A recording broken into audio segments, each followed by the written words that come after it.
சின்ன வயசு தான் ஆகுது. ஆனா ரொம்ப மெச்சூர்டா இந்த குழந்தை நடந்துக்குது அப்டின்னா, அப்ரிஷியேட் பண்றத நம்ம கேட்டுருப்போம்.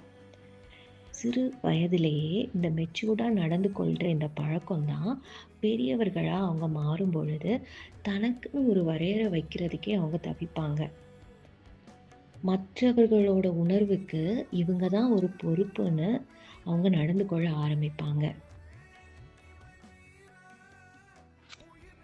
சில சமயங்கள்ல மற்றவங்கள கவனிக்க முடியாம இவங்களுக்கு போயிடுச்சுன்னா, அவங்க யாருன்னே அவங்களோட சுயத்த பத்தின ஒரு குழப்பம் இவங்களுக்கு வர ஆரம்பிச்சிடும்.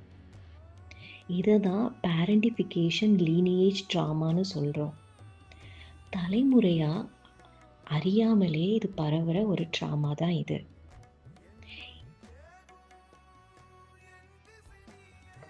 இந்த நிலைய பற்றிய ஒரு விழிப்புணர்வ நமக்குள்ள ஏற்படுத்துறதன் மூலமா இதிலிருந்து குணமடையலாம்.